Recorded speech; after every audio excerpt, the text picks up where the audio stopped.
That Latino man and woman. We need to meet our line so we don't hear us. Our First Nation and Seminole Indian brothers and sisters are in mourning on those concentration camps. They're not reservations. They were not meant to preserve the lives of our First Nation brothers and sisters, man. They are modern day hellholes, concentration camps that our brothers and sisters are being held on. And they're in the same hellish condition as that Latino man in the barrio and that black man and woman in the ghetto. Now that's what the real Jews are going through. We're the ones that are going through mourning. What is the so-called Jew mourning for? What's the white man mourning for in the car? Nothing. He ain't got no mourning about. What you gonna tell me? The Holocaust? They received over $700 billion. Right. We were promised 40 acres and a mule, and I haven't seen it yet. Have you? You seen the 40 acres and a mule in the car? Why? And you're not gonna see it. Reading on. God. And the gates thereof language. And the gates thereof language. We live on YouTube, bro? Yeah, come on. All right, for what? And the gates thereof language. What does it mean that the gates thereof language? What is a gate used for? A gate is used for protection. That's what a gate is used for. Shalom, my Lord of Christ. That's what that gate is used for. Protection. Who's the protection of blacks and Latinos? Who's the protection? Who's our leaders? It says it languish, meaning it suffers. You know why our people are suffering? Because we don't have righteous leadership as blacks and Latinos, man. You looking at Martin Luther King, you revering a man that was a traitor to our people. And if I could, Sir Officer Danielle, and they crying about it. They said, how can you disrespect Martin Luther King? He died because, I'm like, that's not the reason why he died, brother. That's not the reason why. You got to understand that he did a great disservice to our people. If that's your leadership, your pastor, your imam, who are pedophiles, who are molesters, who are robbing our communities of $800 billion, I'm not letting that go, Bacar, y'all. We thought it was $400 billion. It was $800 billion that our people have given the Christian church. Go ahead, Bacar, y'all, then I'm going to get this. Oh, who else had their hand? Ozarwa? Yeah, I was going to say, we're bringing out it's heavy because, like, how can people still try and follow after a man who openly admitted that he was wrong? Absolutely. And still believe in the dream that he said was a nightmare. Right. How are you still going to follow after somebody who would openly admitted, they was wrong? And it's crazy to me. So, like, but what you bringing out, Zarwa, is heavy. It's asinine when you think about it because he knew it was wrong. Go ahead.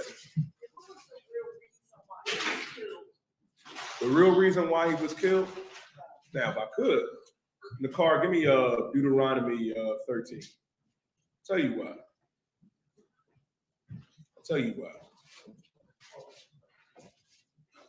Deuteronomy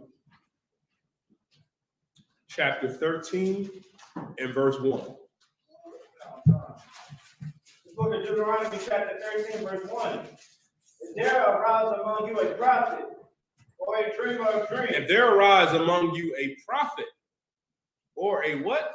Dreamer of dreams. Or a what? Dreamer of dreams. Or a dreamer of dreams. Who is this prophet? Who is this dreamer of dreams? Did he not say, I have a dream? Little black boys and little white girls can drink from the river of prosperity, a speech that he didn't even write, by the way. Gotta understand this, man, as blacks and Latinos. This is in the Bible. The Lord said, if there arise among you a prophet or a dreamer of dreams, read on. And give it thee a sign or a wonder. And give it thee a sign or a wonder. What is the sign and the wonder? If you look at the civil rights movement and how many people followed Martin Luther King. Now, not everybody did. You had some brothers and sisters out there that was not with that. That was not with it at all. But you got to understand.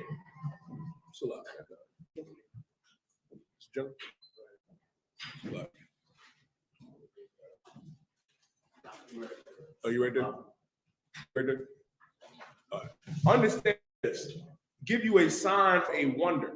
The sign of the wonder is how many people followed him that got down with the civil rights movement. Now, not all our people were with it. We sure as hell. Now, read on. Verse 2. And sign or the wonder come to pass. And the sign or the wonder come to pass thereof. Now, it came to pass. He had all of our people forming the March on Washington, started the Montgomery bus boycott, which was amazing. Now, don't get me wrong. That was an amazing thing to have that many people, but it was all for the wrong reason.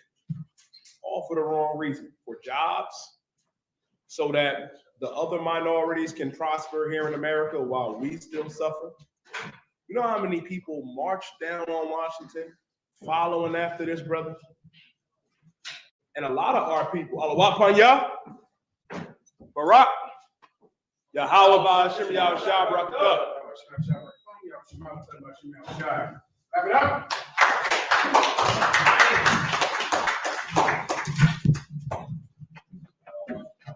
All right. Get my Guafia.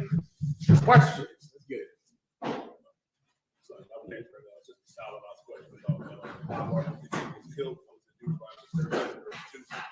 Perfect.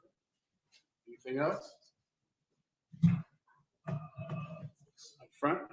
I have another question after the first question. Why was Dr. King killed? The reason why he was killed? And also I have another question. Okay, what's your other question? Any questions online? Waiting. Sis? First Timothy 6:18. I wanted to know what does it mean when it said willing to communicate? What does this mean in its context? Okay, someone read it for her, please. Oh, God. The book of 1 Timothy chapter 6, verse 18. That they do good, that they be rich in good works. Go one verse, please. Oh, God. Verse 17. Charge them that are rich in this world, that they be not high-minded. Everyone understands that, right? So meaning these letters, majority of these letters are letters to the schools, correcting the schools, upbraiding the schools, chastising the schools, and encouraging the schools, praising the schools. Just like today, we have schools in Philadelphia and Houston and Dallas and California, San Bernardino and Arizona, right? They had schools all throughout Greece, Thessalonica, Ephesus, different schools like that. And so Paul wrote letters to these schools, corrected them in those letters, and praised them in those letters. Do you understand? So now he's saying rich brothers in the school do what? Or the rich people in the school, go ahead. No trust in Read one more, a verse above it. Verse 16, sir. Con. Who only have immortality, dwelling in the light which no man can approach unto. Keep going. I'll skip down for time's sake. Go ahead. Verse 17. Charge them that are rich in this world, that they be not high-minded. So for the brothers and sisters in the school who are rich, who have wealth, charge them, meaning order them, that they be not high-minded. What does high-minded mean? Being proud, thinking because you have money or wealth that makes you better or on a higher level than someone who is poor. Make sure that your rich people don't behave like that. Charge them that they be not high-minded. Go ahead. Nor trust in uncertain riches. And do not trust in uncertain riches. That's another bad habit of people with money. They believe that their money will save them. They believe that their money and their wealth will protect them, and that is a lie. That is not true. Ask R. Kelly, Bill Cosby, ask the people who are in the World Trade Center. Money does not protect you. It does not shield you from bad days. So the people in the truth, make sure they know that. You understand? Go ahead. But in the living God. That's what you should trust in. If you have all of the money in the world, the only thing you should trust in is the living God. The Bible says this: money is a defense and wisdom is a defense. But the excellency of knowledge is this: he that hath wisdom hath life. You understand? Wisdom is far more important than money. The Bible says, many people misquoted and say that the Bible says that money is the root of all evil. That is not what the Bible says. Money is not the root of all evil. The love of money is the root of all evil. The way you feel about money, your pursuit of money, and your belief that money is the only thing that matters in the world, that is the root of all evil. Everyone understands. Let me if I kill this a little bit, it's a little tight for me, all right? Go ahead. God, who giveth us richly all things to enjoy. You understand that? Meaning if you have wealth, I appreciate it. If you have wealth, the Most High is the one that gave it to you. Right? Without his blessing, you would be poor as the people you look down on. The Most High is the one that blesses anyone with whatever they have. And he blesses you richly. Keep going. Verse 18. That they do good, that they be rich in good works. Everybody gets that. That's what they're going to be charged to do. Rich brothers and sisters in the UPK, Commander General Yohana has always done this. I've seen him do it myself. And it's happening right now. Charge them they do good works. That as opposed to money being the passport into the upper room and to the seats of power of every Christian church on the planet. That's why the Christians have that front row that they rope off with a damn velvet rope for the basketball players and football players and all of the rich donators in the church, and the poor people who have given their last penny with the hope that their grandmother will be healed from cancer. 3 months after their grandmother is dead, the preacher puts them back up on the top shelf of that damn whorehouse. Right? That cannot happen in here, and it will not happen in here. Why? Because in here, rich people have to do good works. They got to sweep the floor, go to camp, hold post. They're going to have to be troopers. A rich woman has to make sandwiches and make food for the brothers in the camp. She's going to have to work regardless of how much money she has. A rich brother has to work regardless of how much money he has. Are we at the sister's question yet? Go ahead. Ready to distribute, willing to communicate. That's what he'll be. He'll be ready to distribute, ready to take his money and give it to the people that need it. He'll be ready to do that. He won't be holding it as if his life is dependent upon this money. Most rich people think that their money is only for their lust. Their money is to buy them whores and cocaine and drugs and houses and boats. Nah, not rich people in the truth. He's going to be ready to distribute. Ready. What else? Willing to communicate. Willing to communicate. What does that mean? That's to the sister's question. Read the next verse, the next line. Verse 19. Lying up in store for themselves a good foundation. That's the point I just made. What does it mean to be willing to communicate? Meaning they're willing to come around and talk to everyone. Now, what does that go against in the minds of wealthy people? Wealthy people believe they should be separate from everyone. They live in some rich white neighborhood where they don't have to mix with the commoners and the common folk. With people who don't have the same money as them, they stay away from you. They don't want to be around you, but these rich people are in the truth. So they're going to be willing to report. They're going to call in and make their once-a-week phone call. They're going to show up to guard the school when their night is to guard the school. They're going to teach their class. They're going to do what they're supposed to do. They're going to communicate with the other people who do not have the kind of money they have. You understand? And the next part also clarifies. Go ahead. Against the time. No, right? No, up above that. Go ahead. Verse 19. Laying up in store for themselves a good foundation. That's it. Laying up in store for themselves a good foundation. Meaning what is the opposite of that? Rich people believe that they should hoard their money to themselves. And it's for them. Anytime they meet a friend, they think this friend is trying to get their money. I gotta watch out for these girls. These girls want me for my money. Everybody wants you for your goddamn money. If you're rich, you're going to take that money and do it with the hell you're told. That's what you'll do. You'll do what everyone else does. If some poor brother can give up $10 out of 100 because he knows it's the law, and then on top of that, he takes his money and supports every department and supports the brothers and sisters in the school, then the rich can take their millions and do what the hell they're told with it. Does everyone understand?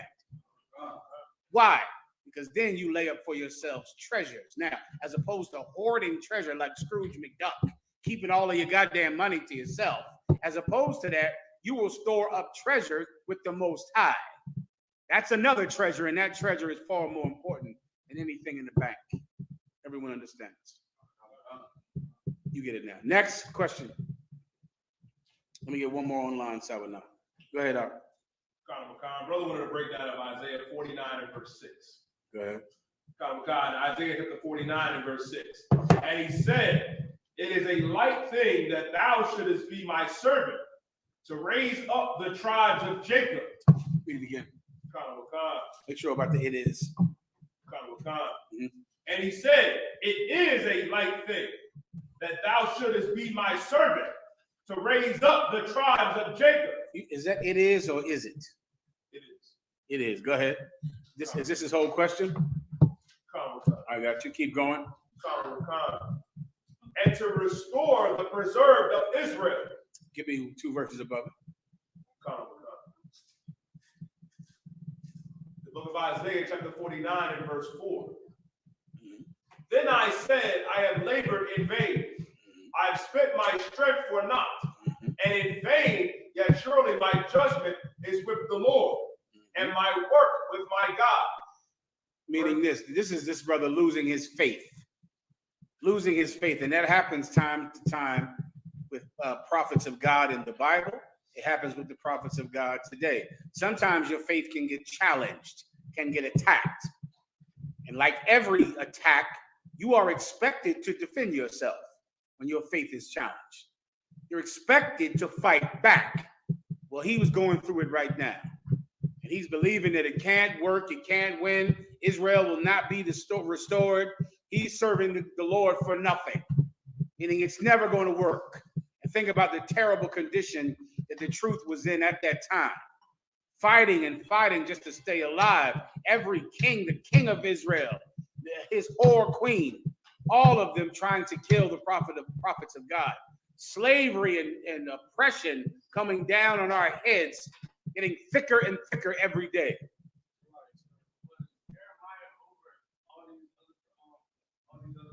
I can't recall. It sounds right. You can look it up. It sounds like he was him and Baruch in the book of Baruch. I believe Jeremiah was in charge of the camp at that time. Come on.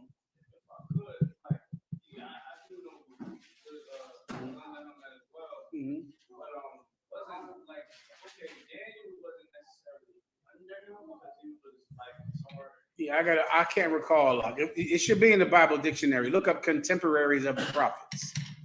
Contemporaries of the prophets tells you what prophets were around together at the same time, working together. But I cannot recall their rank structure. To my memory, Jeremiah was head of the camp. All right, Daniel, I can't recall if he was a contemporary of Jeremiah. I just don't remember. All right, but you can look it up in the Bible dictionary. And if it says they were, then they were. That's what we teach. What's in contemporary of the prophets in the Zondervan Bible Dictionary. All right, good to go. Next. Go ahead. Verse 5. And now saith the Lord that formed me from the womb to be his servant, to bring Jacob again to him. Mm-hmm. Though Israel be not. Meaning down. now these words are the words of the Most High. His faith was being challenged and tested, but this is what the Most High said. So this is what he did to fight back, which is what you have to do. What you're going to have to do as Satan is telling you what's in front of your face and what is possible. You're going to have to go to Satan and tell Satan what the Most High said, what God said. Because what God said is true, regardless of what it looks like and what it seems like. That's why desperation and hopelessness is such a murderer on this planet.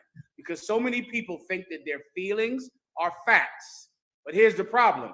Your feelings are manipulated by voices. And those voices sometimes come out of the TV, the radio, your mother's distant voice, a voice from your childhood, a voice from high school that's repeating in your head over and over again. a voice from some ex-paramour, some ex-lover, a voice from, the schoolyard, a voice from foster care, in your head talking to you, manipulating your feelings. And the conclusion is always the same thing: hopelessness, despair, depression. But this is what the Most High God said. Read. Though Israel be not gathered, yet shall I be glorious in the eyes of the Lord. Yeah, you can look at Israel and say, but we're divided. How many times have you heard that? Black people ain't never gonna come together. Hispanics, they just hate each other. The Norteños and the Sureños, they just ain't never gonna love each other and care about each other. And the white people are always gonna divide us. We're never gonna be together. And the Haitians and the Dominicans, there's just too much history between them. And the north side and the south side, and the east and the west, and the blah, blah, blah, blah. I know it looks like we're ungathered. I know it looks like we're not together. We're not together. We're not gathered together. Keep going. And my God shall be my Although we're ungathered, we're not gathered.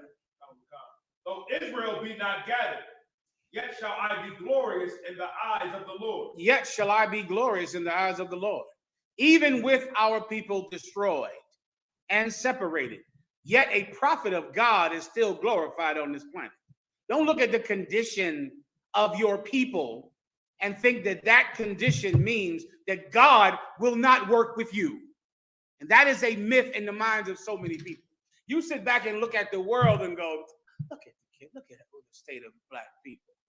Well, what in the hell does that have to do with me stepping up and doing the will of God? That's irrelevant. The whole thing could fall apart. I am not falling apart.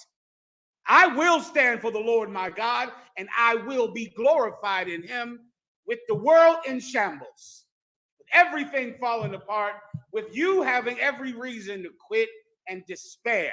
I still will glorify the name of the Most High. The state of the world cannot change that. Keep going. And my God shall be my strength. Come on, man. I don't care how bad it is and terrible and, oh, look at those videos on YouTube. Look at black people. We ain't never going to get it together. You're never going to get it together. That's true. You're right. You're going to be on the same drugs a year from now that you're on right now. Looking at other people as if, shaking your head as if black people just can't get it right.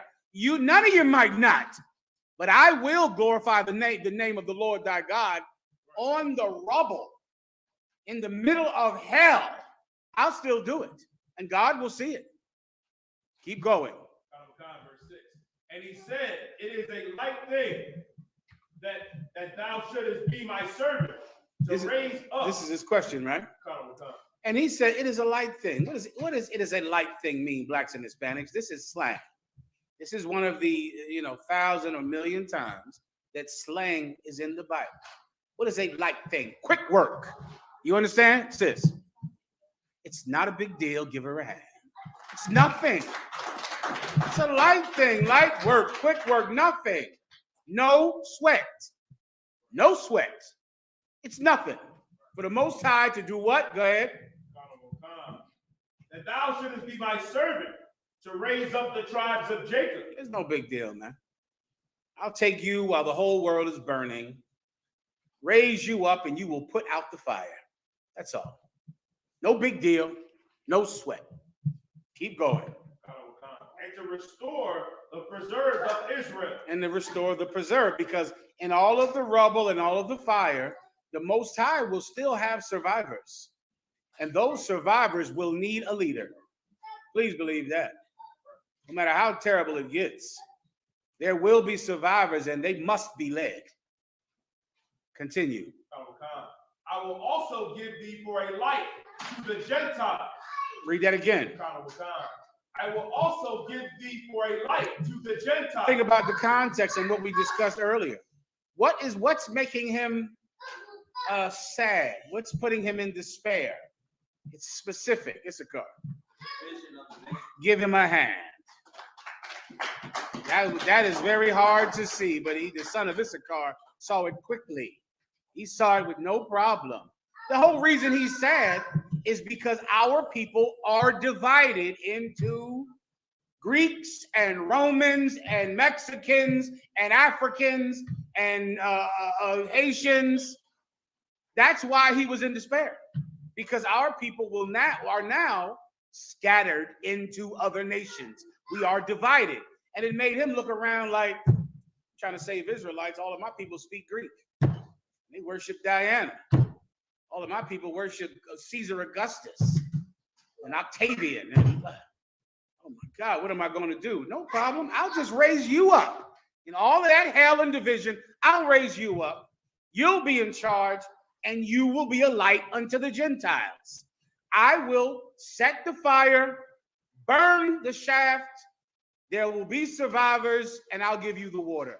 You'll go and give the people what they need, which is they need to know that they are not Greeks and Romans and South Side and West Side and this gang and that gang. They need to know that they are one race. That's the point. He's sad because our people were behaving like the other nations. Our people were Gentiles. The Most High is saying, I'll make you fix it. That's all. I'll make you fix the problem that you see. You see this great problem of division and us thinking we're from different countries and different neighborhoods. Okay, no sweat. It's true. We do have that problem. I'm giving you the cure. You will be the one that brings the nation together. Instead of being sad about the nation being separate, you be the reason that it comes together. That's the point. Everyone understands. Next. Mm-hmm.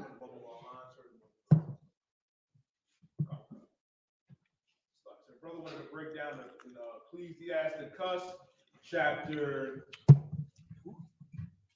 36 and verse 5. Go ahead.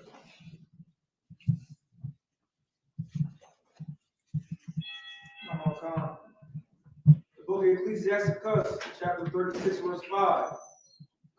And let them know thee, as we have known thee, that there is no God but only thou, O God. He needs this broken down. That in verse 6. Keep going. Verse 6. Shew new signs and make other strange wonders. Mm-hmm. Glorify thy hand and thy right arm, that they may set forth thy wondrous works. Is that, I'm missing the point. Glorify, maybe it's the arm part, right? Read that part again. Verse 6. This is the Most High. This is the Lord. This is, what's his brother's name again? What book is this? Ezekiel? This is Ecclesiasticus. This is the prophet of God right here asking the Most High to do his miracles, to do his work, to prove to the nation of Israel that God is with him and that they should obey God. Continue. Mm-hmm. Shew new signs. The word shew is Old English for show, right? Show new signs. Go ahead.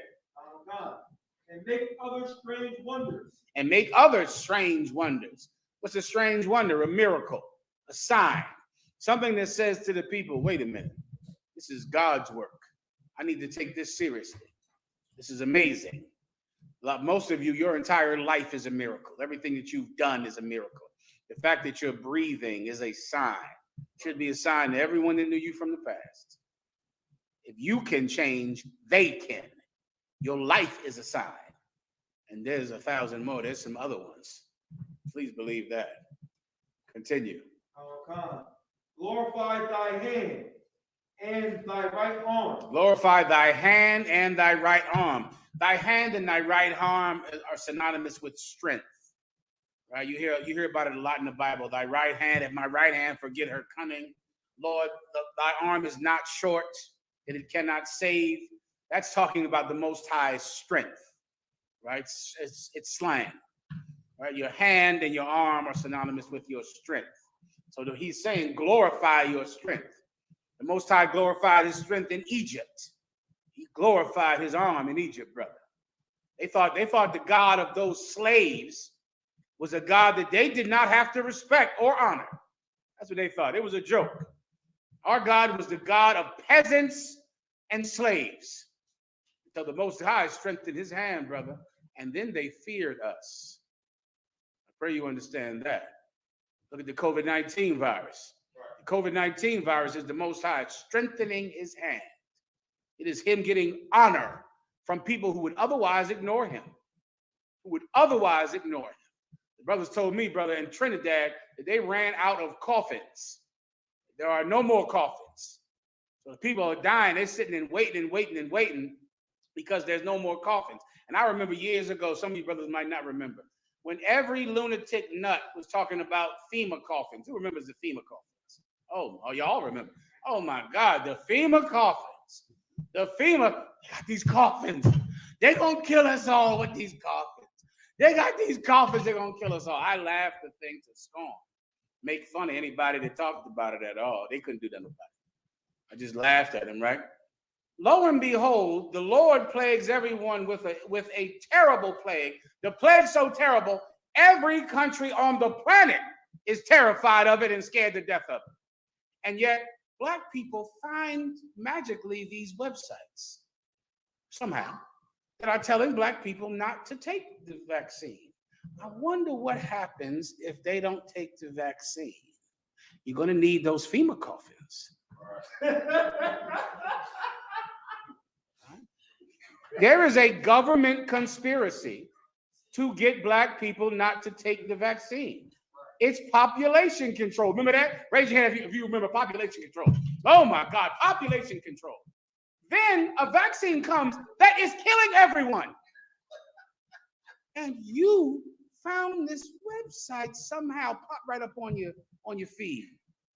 Somehow it just popped right up on your phone, right? I wonder why. It popped right up on your phone and told you it's going to make you sterile. Your balls are going to shrink. Your heart is going to get bigger. Somehow, it must be true because it came up on your phone. And then Black people do not take it. And then the population gets smaller. The population gets smaller. It's amazing. Please, you're dying. If I could, sir, I had a conversation with a very good friend of the world today, an hour or two ago. He told me that he just beat COVID for the second time, but then chastised me on being vaccinated. He said, I just got over that Omicron, man. I ain't getting that vaccine. Oppressor trying to kill us. I'm like, brother. Oh, listen. That's why conspiracy theories are so dumb, because it makes you blind to the conspiracy. You can't see it. Right. You're going to get it twice, and then again, and get sicker and sicker and sicker, and lay in the bed and vomit, and still not care about it happening again. That's the conspiracy. The conspiracy is the government is putting those things on your phone. They're pushing them on your feed. They're making sure that poor, ignorant Black people, who else? Let me give you more proof. Who wouldn't give you health coverage?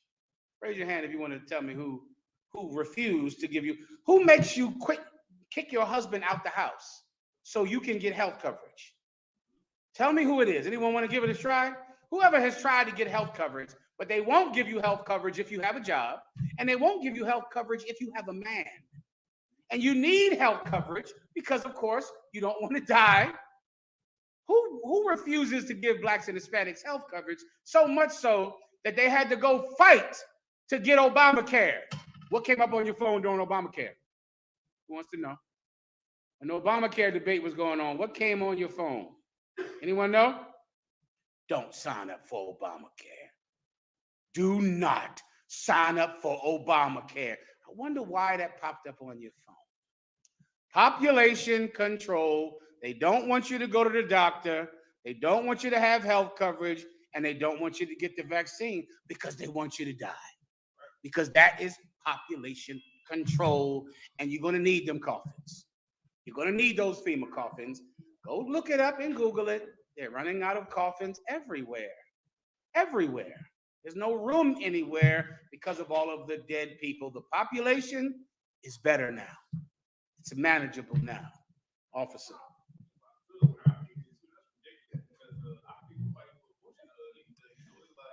Of course, who, for some reason, black people are pushed and pushed and pushed to get abortions. I don't know why. I wonder why. And we fight for it, like go to Congress and fight for abortions.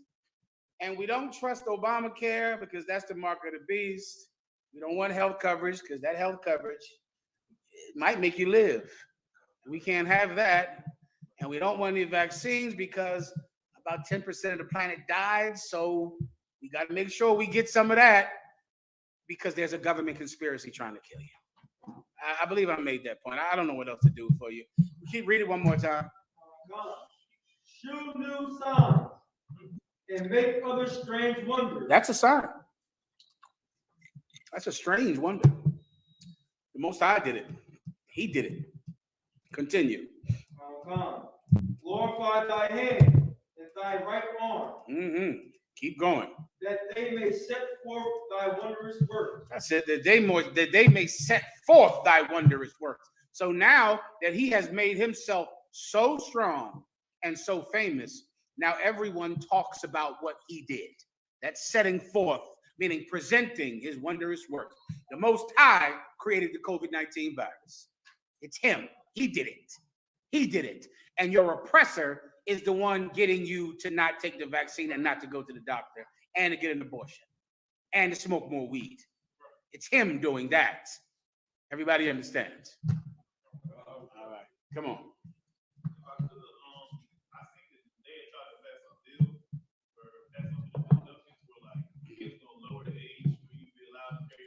Mm-hmm.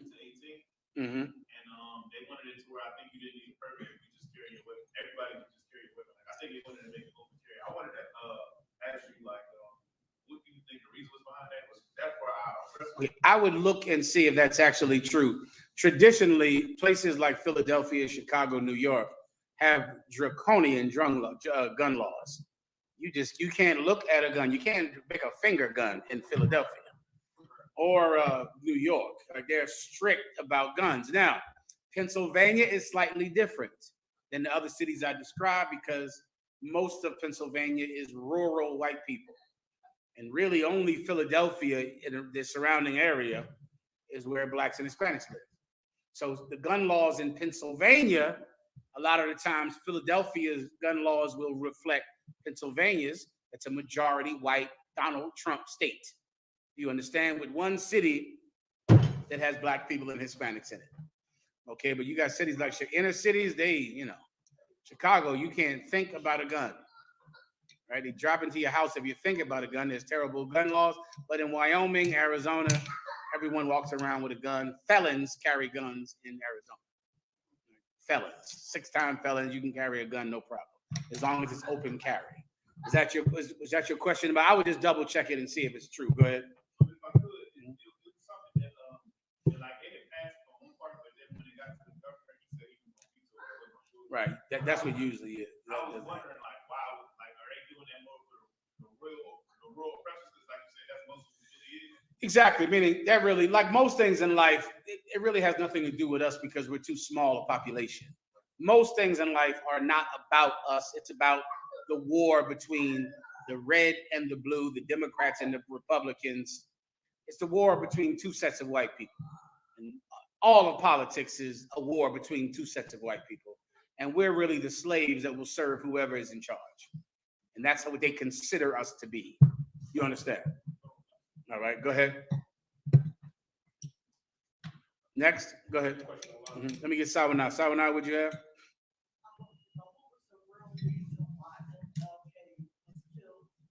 Because he was a sinner. That's why. He died for the same reason. You ever heard of drug dealers getting shot? Why do they get shot? Why do they get shot? Their wickedness, that's right. And when they're alive, what do people think about drug dealers? They glorify drug dealers, don't they? Until they die. Give her a hand. That's all. That's in the Apocrypha. You want to find that? That's in the Apocrypha when it speaks about how idols are made. How an idol with a parent whose child suddenly dies, a child born of vanity. And the child is glorified, And then because of the vanity, the child dies. And then they make an idol of their dead child. And now everyone worships him as a god, right? Martin Luther King died because he was wicked. It's in the Bible. It's in the scriptures. Are you familiar with the precept? It's in the Bible. He died. The thing to remember about his death is not special. Vain, glorious men who everybody think is wonderful, but who God thinks is evil, they die every day, all the time. And his death is no different. The only difference is the glorifying that they did after he was dead. But guess what? They do that with drug dealers too, don't they? If a drug dealer dies, what do? They paint his mural up on the wall. They put his face on T-shirts. They sing songs about him, point up in the sky every time they. It's for you, T Money. This rap is for you, T Money. They glorify him because he's dead. You get the point. Go ahead. I wanted to know why did his murderer wanted to kill him? Okay, have you ever seen a drug dealer get killed? Right, you heard about it. Why do their murderers want to kill them? To take their money? Give her a hand. That's all. That's the thing. It's okay. You're Black and Hispanic, so you are familiar with murders, right? They happen all the time, right? There's like a record number of murders happening outside that door right now when you cross the street, right? There's everybody is getting murdered because they're wicked and their enemy. They have a beef with them. You get my point? The man who killed Martin Luther King had a beef with him. Just like people that die every day. They have a beef. They're angry at something he said. They're angry at some concept of him or mad at him. And because God is not protecting him because of his wickedness, the person who he has beef with kills him. Now that's pretty normal. Is it not? That's every day, all the time. Ask your average murderer, why'd you kill him? He stepped on my shoe. He said this to my girl. He said this on Facebook. That crazy nut that killed Martin Luther King was one of them. He's watching the damn speeches. He doesn't like what he's saying. He's mad at him. He has a beef with him. He kills him. Where's the Most High at? The Most High is not protecting him. You understand? That's it. It's not magical. Just like the 600 murders happening right now, they aren't magical. It's the wage of sin.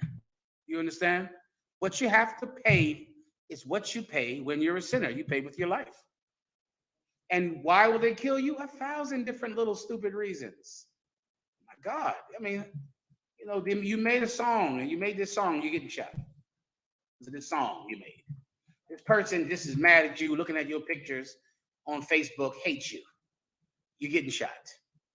This Earl Ray Thomas was watching Martin Luther King on TV, looking at him, and he hated him. He had a beef with him. And God allowed that bullet to hit home. You understand? All right. Question. Let me get the warrior up front. You got it about it. I had a question about the 12 tribes structure. Is there any significance at all, if any, about the order? Oh man, that's jogging my memory to something. It is a specific order. The 12 tribes chart and the order we have it in is specific. It could be Revelations or it could be somewhere else, but it definitely has a significance, and that is the exact order. It might be the birth order combined with the Most High moving Judah, making Judah the eldest son, and Manasseh, and who was the other one? Ephraim. But it absolutely is significant. I can't recall it. I have to ask Commander General Yana, but I do remember that it is absolutely significant. Okay, you might have to look in Revelations and look at the order there. Look there first. All right, go ahead. Next, in the back, all right. Maybe so, like when it comes to like the 7 days, right? Mm-hmm. Maybe like just so we don't like speak evil about, like, is it too wild to say like this is what we don't have to say like they put down a score. Right. We use like a different term to say like they retired or just something like that. You know what I mean? Or is that not going west? Okay, I would just say that they put down their sword. Right. That's not an insult to them. That's what most of the prophets of God have done. Right? He's talking about the 7 brothers that started the Israelite School of UPK and taught Commanding General Yohana. Okay, those brothers, okay, well, some of them died. One of them did not put down his sword, Yaquab. He died in the truth. Was any other ones? And I think the rest of them put down their sword, except for that one. Yaquab was the only one that did not put down his sword.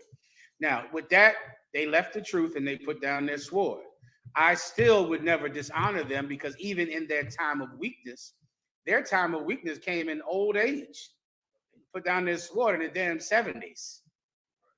They left the truth in their 60s. I don't know if some of you niggas is gonna make it to 32. So I mean, you can look bad on them if you want. I hear you. I don't expect to see you here tomorrow. So I mean, you can look down on them if you want, like you're better than them. I tell you what, they did more work than you did. That's for sure. So now I pray this. I'll give you my permission. Do the work that they did, and then in their 60s, lead the truth. Go ahead and do it. I ain't gonna be mad at you. I'll be fine. If I can get you to not go to jail tomorrow, I still will be okay. Okay, so I wouldn't, it's not an insult to them. These were old men in their 60s. And before they did it, they put Commanding General Yohana in charge of the entire nation. Passover night, I think it was 1999, I was there. At the Passover in Harlem. I remember going like, oh, we'll get it on now. And then they had another meeting at the school to come to confirm it with everyone else. And that was that. So they did that in their old age. Listen, I'm not mad at them. I thank the Most High for them. Give them a hand. With everything they did. Did they lay down their swords? Yes. And in leaving the truth in their old age, they can join the club with Solomon, Moses. Give me a couple of more. Those are 2 pretty good ones. John the Baptist. Well, those 3 are pretty strong. All right. So maybe they're as terrible as Moses is. All right. Or as terrible as Solomon. Maybe they're just evil as hell, like Solomon was. Solomon did a pretty good job before he fell. All right. Now he did fall in the end, and we all should learn from Solomon's fall, and we all should learn from the fall of those 7 brothers, which is why we should not call it retirement. Because we don't call, when Solomon married those white women, we don't call that retirement. We talk about Solomon, the good and the bad. Solomon did amazing work that I have never done. And Solomon left the truth for a white woman and for Pharaoh's daughter. And it's not an insult to his good work to talk about his mistake. More importantly, we can learn from his mistake. And we can learn from the mistake of those 7 heads, all right? All right. Another important thing, which is why in the UPK right now, we have 1 head. That's one way we learned. There are not 7 heads in the UPK right now. That's a lesson well learned. The UPK has 1 head, and the rest of the 6 brothers, we assist Commanding General Yohana and provide him with the best counsel that we can provide him with. In the end, every decision is his, and the UPK has 1 head. That's 1 lesson we learned. All right. Next question. Next. Sir. Brother wanted to break down Jeremiah 15, verse 1 through 2. You got it. Go ahead. You can give it to the brother. You can read. Go ahead. The book of Jeremiah, chapter 15, verse 1. Then said the Lord unto me, though Moses and Samuel stood before me, yet my mind could not be toward this people. Cast them out of my sight. And Where are we at? The book of Jeremiah, chapter 15 and verse 1. Give me the context right here. Where is this? Jeremiah 15 and 1. Go ahead. I believe this is before we went to Babylon circle. We just kept messing up with the Lord. Okay. Go ahead. Go ahead. Read it 1 verse of it. Come, chapter 14, verse 22. Mm-hmm. Are there any among the vanities of the Gentiles that can cause rain? Or can the Are any among the what of the Gentiles? Are there any among the vanities of the Gentiles that can cause rain? Come here for 1 second, Daniela. Come take this call, please.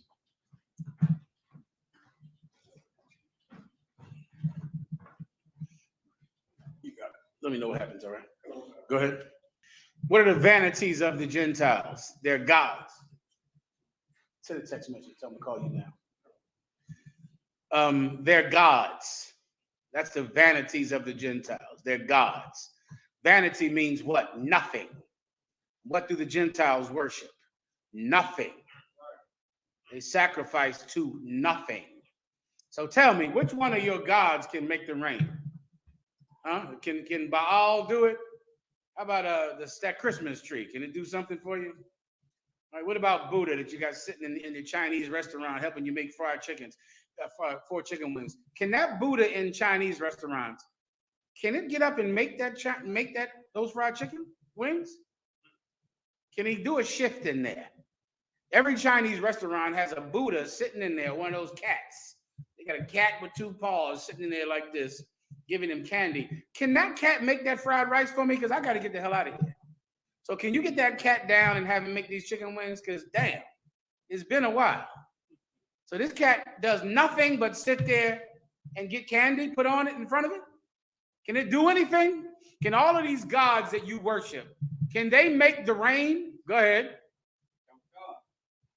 Or can the heavens give showers? Okay, or can they make the heavens give showers? Once again, can they make the rain? Can they make a rain shower? Go ahead. Art not thou he, O Lord our God? You get that. Art not thou he, meaning he can make the rain. He can make it shower. He can actually do something. What in the hell can Allah do but sit there? Sit there like a rock and do absolutely nothing. But our God can do something. Pray you understand that. That's the point, if that's the question. Anyway, was anything else? This question was 15, verse 1 to 2. 15, 1 through 2. Go ahead. Don't come.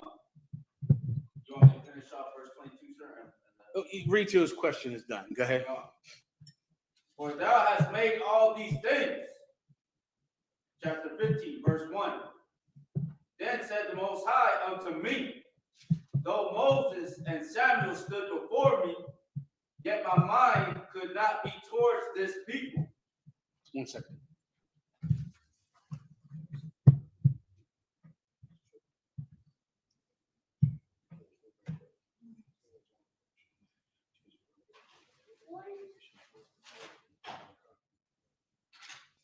Did you talk to him?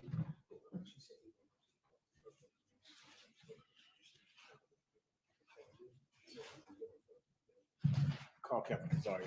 I don't know what's happening. Go ahead. Come. Jeremiah chapter 15, verse 1. Then said the Most High unto me, though Moses and Samuel stood before me, yet my mind could not be towards this people. Meaning, although Moses and Samuel stood before him, meaning they served the Most High, which is stand before me means.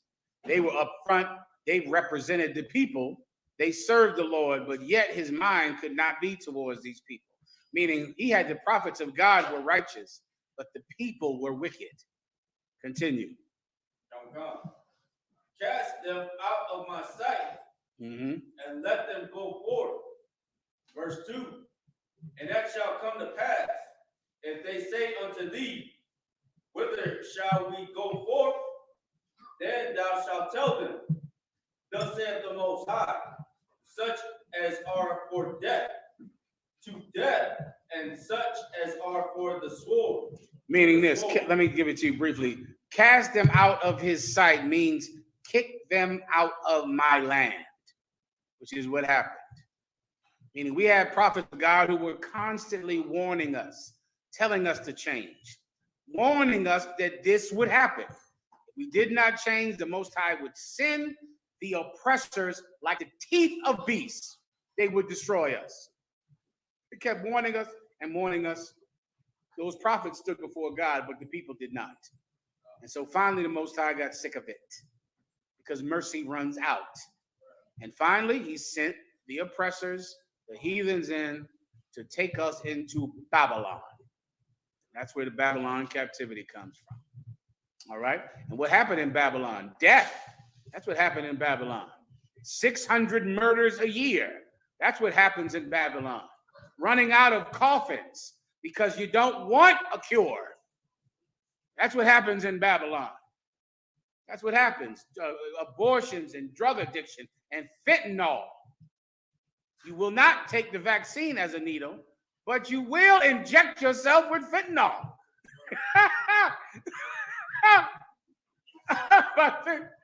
That's a sign. Like you're like, no, and I ain't putting that needle in me. Hey, you got any fentanyl, anybody? Can you give me some? Yeah, no, I'll just inject it. Just shove it in the nail. Shove the spike right in my damn throat, in my arm, and I'll go ahead and give you some of that fentanyl you got. Hey, anybody got any heroin? What's that? No, that's a vaccine. No, thank you. Anybody got any heroin? That's what happens in Babylon. Continue. From God. And such as are for the famine to the famine. There you go. What else happens in Babylon? Hunger. Hunger. Ask those warriors that run the ISUPK's food program in every city. It's going out to tent shelters, going out to Kensington. You go to Kensington, you might as well go to Transylvania. You might as well go to Transylvania.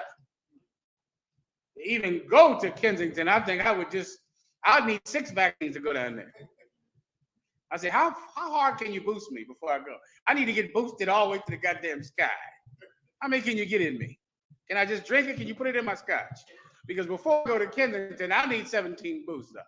Because I believe if I walk on the street down there, I'm going to step on a needle and die. Please. How bizarre it is, the traditions down there. Literally, like, majority of us seen so many people shoot up, probably like 100 people shoot up that day. And someone had a knife. And they was literally digging in their skin to get the draw blood so that they can shoot it in their bloodstream. A knife, sir. Well, that's what happens in Babylon. Right. All right. And then you can find that same thing in San Francisco, Los Angeles. Yeesh. You can find the exact same thing. Skid Row, you can find the exact same thing. All right. Well, this is a punishment, young brothers. This is what happens when you disobey the Lord your God. This is the end result of poor decision making. So now think about that and then go out and make better decisions. Any other questions? Please, I bought. So, I have a question. Hebrews 12 and 13. 4 verses 12 and 13. It was about the two-edged. 1 second. Make sure they heard the car story, all right? In the chat room, make sure they heard. I'm not sure if they can hear in the car. The story he just told, see if the people online heard it. Go ahead. Go ahead, Ibad. Oh, yes. My question was in Hebrews chapter 4, verses 12 through 13. It was about the two-edged sword. Right. My question about the two-edged sword. It was metaphor with the word of the Lord. It comes both ways. So Right. That's exactly what it means. It's a two-edged sword. Go ahead and read it, please. This is the book of Hebrews, chapter 4 and verse 12. For the word of God is quick and powerful and sharper than any two-edged sword, piercing even to the dividing asunder of soul and spirit. Right. That does not mean it cuts two ways. I've heard some brothers say that. That's a mistake. Right. That's not what that precept is talking about. You want to be careful of that because you're kind of religifying the two edges when you have to understand what a two-edged sword is to really get it. What's the difference between a two-edged sword and a one-edged sword is that a one-edged sword, the cutting in is one edge. So as it goes in your flesh, it's cutting from this side. You get my point? Like that. But a two-edged sword, it's cutting from both sides. It's like it's going to make a deeper cut because as it goes through your arm and your hand, it's cutting from here, and then also This is cutting. So it's like swagger down because it has both edges cutting you. You get my point. Most swords are one edge because two edges is dangerous because you can cut your damn self with the other edge, right? That's why one edge is not usually sharp. But if it has two edges, it's sharper. You understand? Think of the tip, right? The tip of a two-edged sword would be right here as opposed to one. Both of these right here would just go in you. As opposed to one edge going in you, both edges are going in you deeper and faster because they're cutting you from the top and the bottom. You get my point? Everybody sees this, the concept right here, right? As opposed to this going in, think of that, where two edges are going in me, which means it's going in me, brother.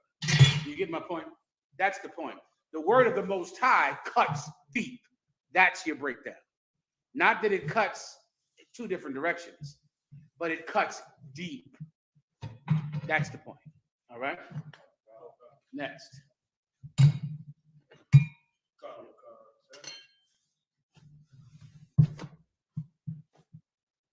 Brother wanted to break down, just Salakia, sir, what are the publicans in the New Testament that Christ associated with them in Matthew 19 and 10, verse 11?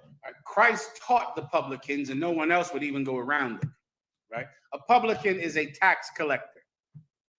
So think of, it's hard to get it today because you don't have this position blatantly. You still have this position, but it's not as blatant. It was a cop that came to collect the money that you owed the government, right?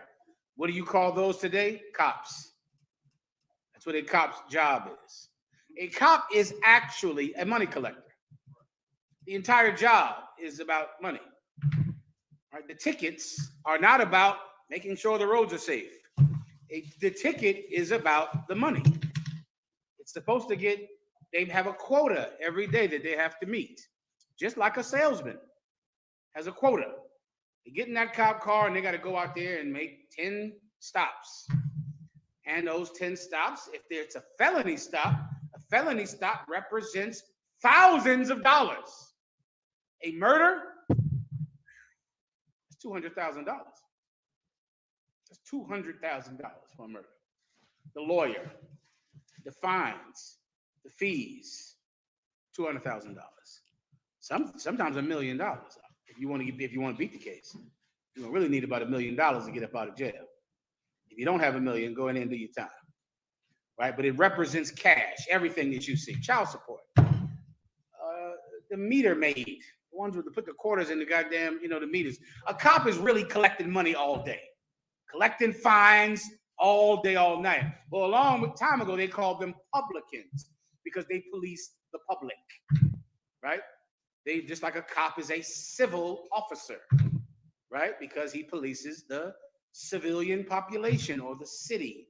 What does he do? Get money from everybody, as many people as he can get money from. That's what a publican is. So a modern day publican would be a cop. It would be a cop, all right? And now the Israelites, just like today, hated cops. They hated them. You understand? They couldn't stand them. Because these cops, these publicans, abused their power. They had certain power. Give me that when John the Baptist talked to him. He said, take no more from a man which he is owed. Cops, just like today, abused the power that they had. And so because of that, black people who at that time called themselves Jews hated cops. And they would not go around them. They considered them unfit, especially if you were somebody prominent. They considered them lowly and unfit, the same way that black people, Colin Kaepernick, black revolutionaries, black aristocrats hate cops today and have hated cops since the 60s, since 1965. Black people have hated cops. Of course, the sellouts among those people try to force you to become a cop and join the military. But black people have been hating cops since the early 60s, actively making songs about it and protesting the police. Every protest you've ever seen has been about the cops. Every last one. Every last one. Over that bridge, that Bettis Bridge over there, I think Alabama, that Martin Luther King did, that was a protest against the police. They've all been Every protest has been a protest against the police, except for the March on Washington. That was a protest about jobs. But the rest of them are about police brutality because the publicans were brutal and were unfair and were corrupt. I'll prove it to you here. You have it? Tell them where it is. Luke 3:13, sir. Did they hear in the car earlier? Okay, we got to do something about the sound. We might need a microphone in here. Everyone speak up and consider a microphone, what that would be. All right? Go ahead. Luke chapter 3 and verse 13. And he said unto them, exact no more than that which is appointed you. One verse above it. The book of Luke chapter 3 and verse 12. Then came also publicans. Then came who? Also publicans. Then came who? Also publicans. Then came also publicans. Go ahead. To be baptized, and said unto him. So these publicans came to be baptized by John the Baptist. Continue. Master, what shall we do? And he said unto them, exact no more than that which is appointed you. So they came to John the Baptist like, well, listen, we're publicans. What shall we do? Meaning we want to change. We want to repent, but we're cops.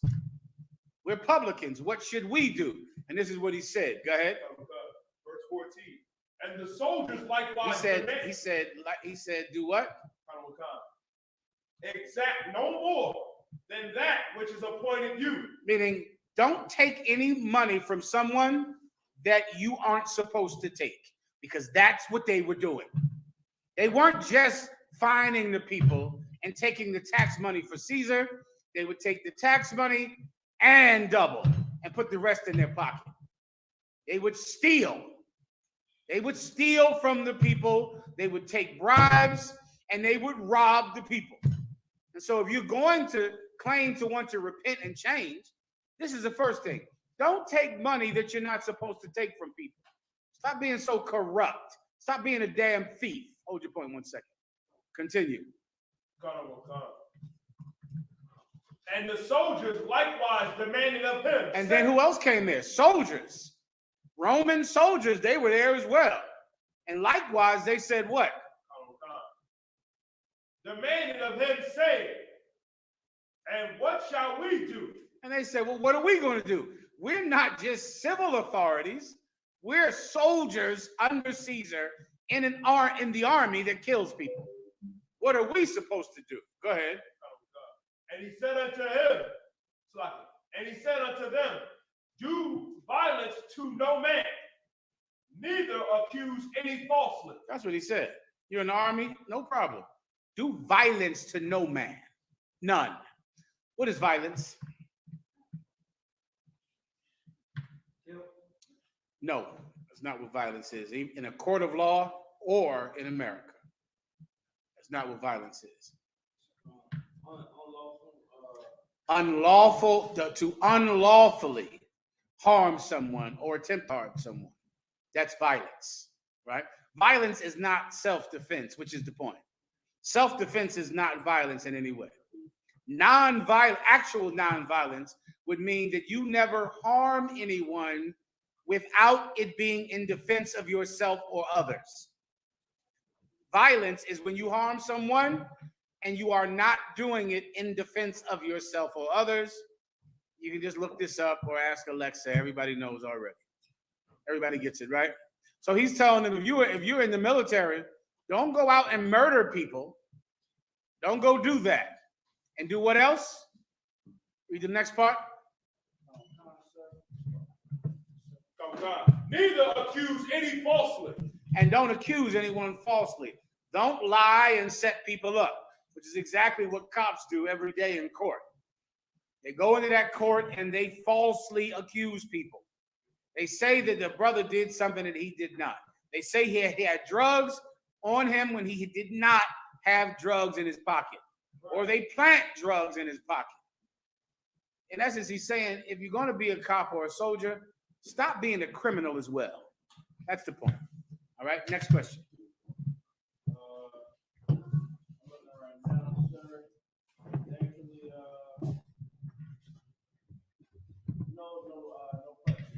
Any questions in the room? Brian. Is it some precept I had to bring out today? I'll give you one more second.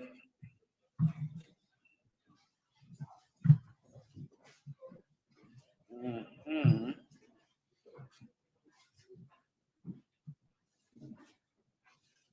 Mm-hmm.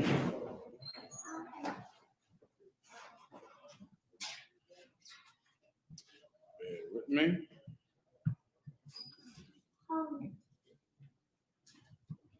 Hmm.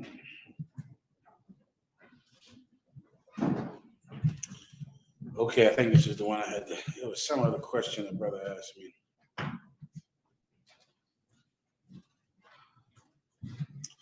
Oh, I think this was it. Go to 1 Corinthians 16 and 13. Come. It's the book of 1 Corinthians, chapter 16, verse 13. Watch ye, stand fast in the faith. Quit you like men. Be strong. Someone look up quit. You need to read. This is the question the brother asked with this scripture. The word quit, like many words that you might not understand today because they don't mean the same thing today that they meant, 1,000 years ago. The word quit means to behave like, or to behave in a way that is like this thing. All right. Quit you like men means to behave like a man. All right. Everybody gets that? That's it. That's what you need if you're breaking it down in the street. You can look it up to confirm. But of course, what I just said is absolutely true. Anything else up? Come. Go ahead. Be strong. No, I mean, any questions? I think that's it. Everybody gets that.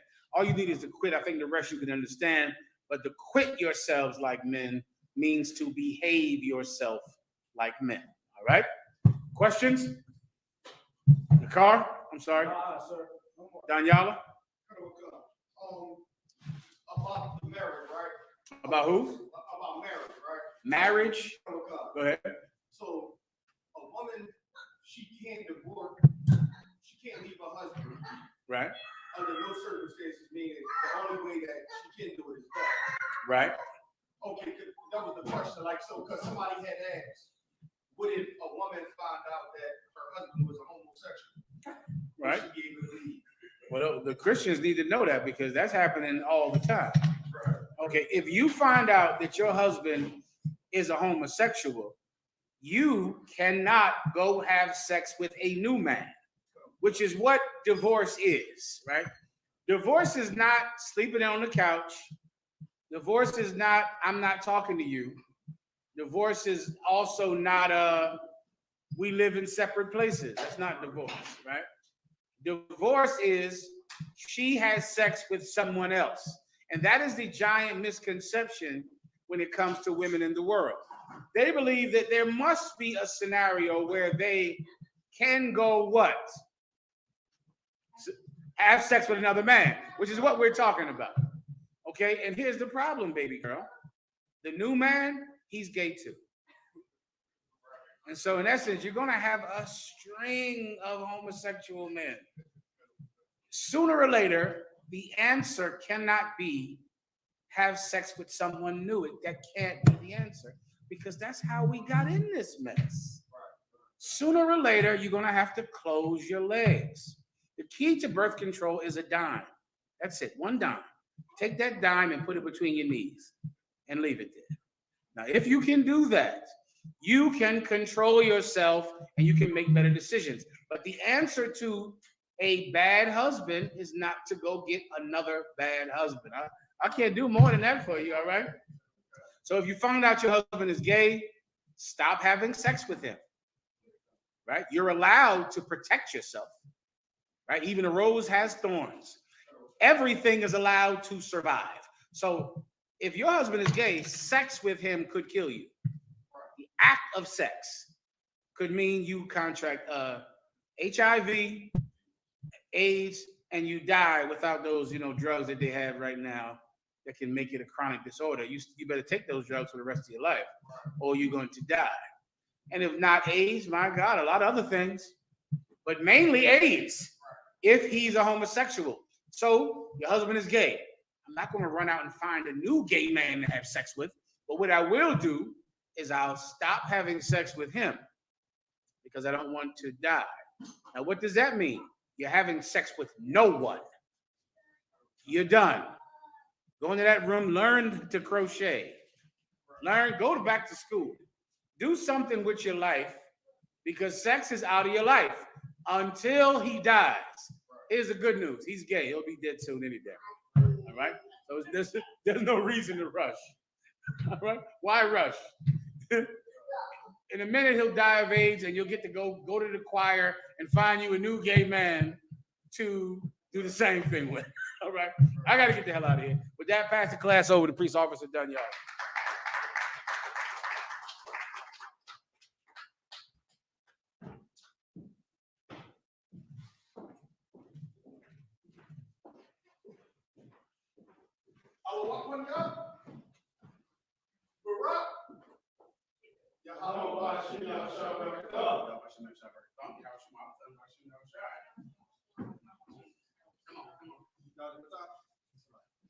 Let's clap it up. Clap it up for John Blunt. On the machine, get it on. Put your hand.